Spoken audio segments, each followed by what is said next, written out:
Historically, if you look at our traditions and culture, women were involved in our community peace building and peacekeeping and peacemaking. And in the past, historically, you will also find that in some traditions on the continent, women were involved even in appointing chiefs. They would gather them, ask them who they thought was the best person to be a chief.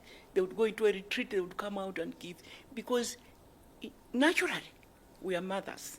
Naturally, we are empathetic, we love, we nurture our homes, we feed people. I mean, it is just common sense for Africa to go back to what it used to do, to go back to its own traditions, to go back to its roots, and to begin to take women's participation in mediation very seriously indeed. So I think this is historic, what happened here today. That should have happened many years ago. And I am truly grateful that I was invited to be part of this the event today.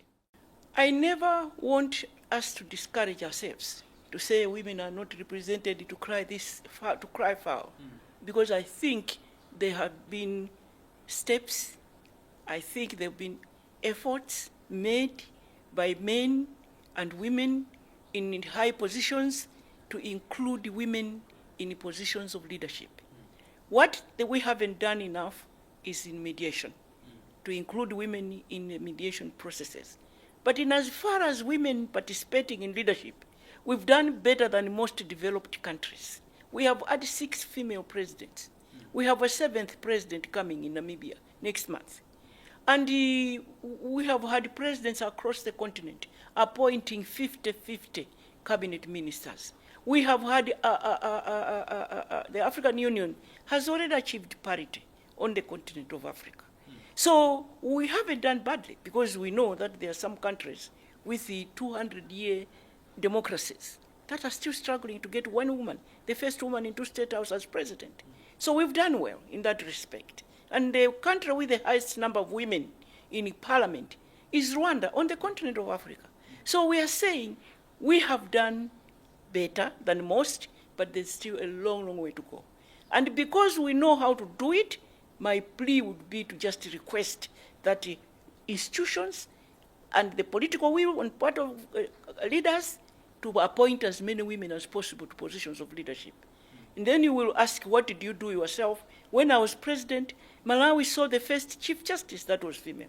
Malawi saw the first Solicitor General. Malawi saw the first head of civil service. 100 appointments, 8 district commissioners.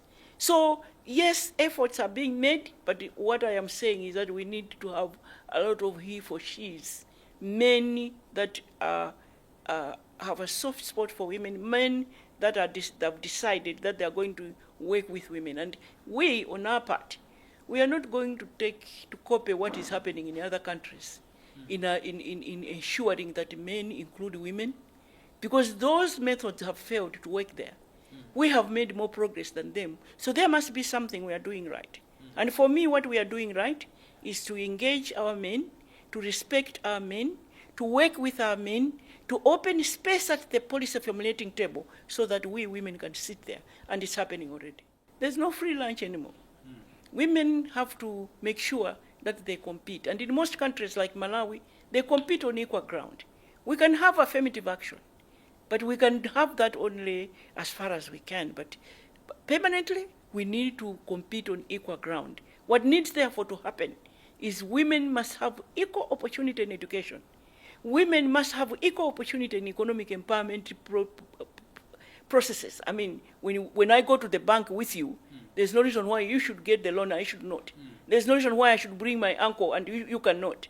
If we can ensure that women are being economically empowered as well, and women are being educated, I say economic empowerment is key to social and political empowerment.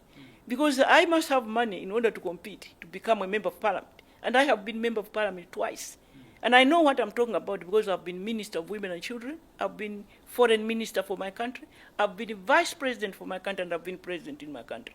So I know that while somebody will give me that position on a silver platter, I have to work for it. In most countries, you have to work. In Malawi, nobody puts you anywhere. You have to work. So when you get therefore into a position of leadership where you make appointments is where you will want to look for a graduate to give the position of a director of something. Now, that therefore means that she must have gone to school first. So the political will continue to be key. And the protection of the girl child, the protection of women will continue to be key. Equal opportunities will continue to be key. We have found that women are being abused, that women are being, some of them are being beaten up. But usually it is not women that are standing, it is women that are supporting those that are candidates. So what needs to happen is continuous sensitization to make sure that people get to understand. If people know that if my party engages in violence against women, they will lose votes, people will be very careful. It happened during the last elections, and I hope people will remember again that castigating women or beating up women supporters as well as candidates will just cost them votes. And that's what might help to make sure that women are having an easy ride. Is it necessary for women to participate? Yes, it's necessary for women to be sitting at the police nominating tables as well. And we have seen that leadership of men and of women differs. Yes, women leaders are empathetic. Women leaders implement social programs. Like in my case, a Kawe family, building rural houses, providing food, social programs, are the things that they remember most than the roads and the factories that I built. Yeah, so getting women into leadership is a must. So because men and women can complement one another for the betterment of the lives of the people that they lead.